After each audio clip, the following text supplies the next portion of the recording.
जय श्री कृष्ण। मैं संध्या रानी श्री बांके बिहारी जी की कृपा से श्री कृष्ण कथा के कुछ पुष्प अर्पित करने जा रही हूँ। सभी कृष्ण भक्तों का इस कथा में स्वागत करती हूँ। जब वृंदावन में प्रलयंकाली वर्षा हुई, कृष्ण ने गोवर्धन पर्वत उठा लिया, सभी को शरण दी।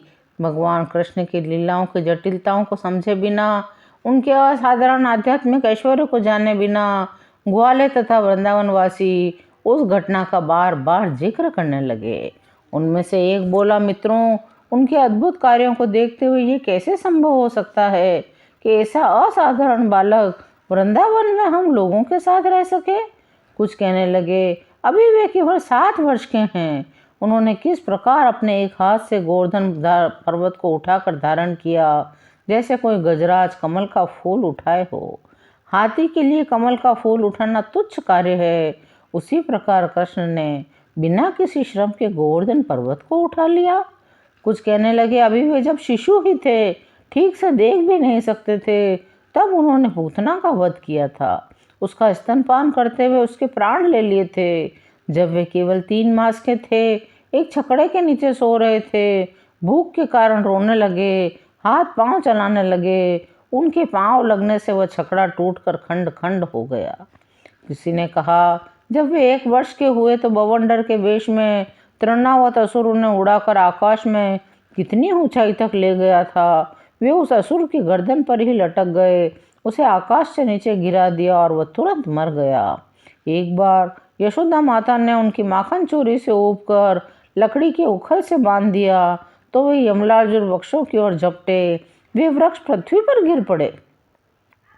एक बार वे अपने बड़े भाई बलराम के साथ बछड़े चरा रहे थे कि बकासुर प्रकट हुआ। कृष्ण ने तुरंत उस असुर की चोंच के 2 खंड कर दिए। एक बार वत्सासुर कृष्ण के बछड़ों को मारने के उद्देश्य से उनके बीच में घुस आया। उन्होंने तुरंत उस असुर को पहचान लिया और मारकर वृक्ष के ऊपर फेंक दिया। जब कृष्ण और बलराम ताल वन में प्रविष्ट हुए तो गधे के रूप में धेनुकासुर ने आक्रमण कर दिया था। बलराम ने तुरंत ही उसके पिछले पांव को पकड़कर ताल वृक्ष के ऊपर फेंक दिया।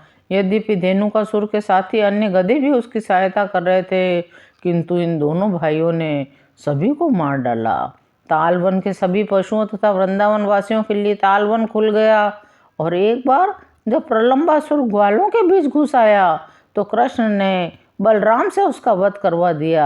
एक बार कृष्ण ने अपने मित्रों और गौओं को भयंकर दावाग्नि से बचाया। एक बार यमुना में काली नाग को दंड भी दिया। उसे यमुना नदी छोड़ने के लिए बाध्य किया, जिससे यमुना का जल विष रहित हो गया। नंद महाराज के एक मित्र ने कहा, हे नंद, हम यही नहीं जान सा रहे हैं, आपके पुत्र कृष्ण के प्रति हम इतने आकृष्ट क्यों हैं। हम उन्हें भुलाना तो चाहते हैं, किंतु भुला ही नहीं पाते। हम उनके प्रति इतने वत्सल क्यों हैं? वे इतने अद्भुत कैसे हैं? कहाँ 7 वर्ष का बालक और कहाँ गोवर्धन जैसा विशाल पर्वत, जिसे उन्होंने इतनी आसानी से उठा लिया।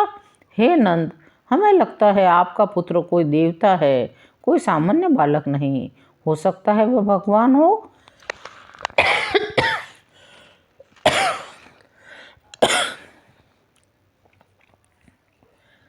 वृंदावन में ग्वालों से कृष्ण की प्रशंसा सुनकर नंद बाबा बोले, दोस्तों, अपने उत्तर में मैं गर्ग मुनि के वचनों को ही आपको बताना चाहता हूँ। जब वे नामकरण संस्कार के लिए पधारे थे, तब उन्होंने बताया था, यह बालक विभिन्न कालों में विविध रंग धारण करके प्रकट होता रहा है। इस बार यह वृंदावन में श्याम रंग में प्रकट हुआ है। पहले यह सफ़ेद, फिर लाल और फिर पीले रंग का भी हुआ था। उन्होंने यह भी कहा, यह बालक एक बार वसुदेव का पुत्र भी था, अतः इसे वासुदेव के नाम से भी पुकारा जाता था। गर्ग मुनि ने यह भी बताया था कि मेरा यह पुत्र अपने गुणों तथा कर्मों के अनुसार अनेकों अनेकों नाम धारण करेगा। यह बालक मेरे परिवार के लिए कल्याणकारी होगा। यह वृंदावन में ग्वालों तथा गौओं को दिव्य आनंद प्रदान करेगा। यद्यपि हम लोग अनेक कष्टों में फंसते रहेंगे, परंतु इस बालक के अनुग्रह से हम उनसे मुक्त भी होते रहेंगे। गर्ग मुनि ने यह भी कहा था, पूर्व काल में इसने संसार को दुर्व्यवस्था से उबार कर सत्यनिष्ठ पुरुषों को असत्यवादियों के चंगुल से बचाया था। जो भाग्यशाली व्यक्ति इस बालक कृष्ण के प्रति अनुरक्त होगा उसे उसके शत्रु कभी परास्त नहीं कर पाएंगे। यह बालक भगवान विष्णु के समान है, जो देवताओं के पक्षधर हैं, जिससे देवता असुरों से कभी परास्त नहीं होते।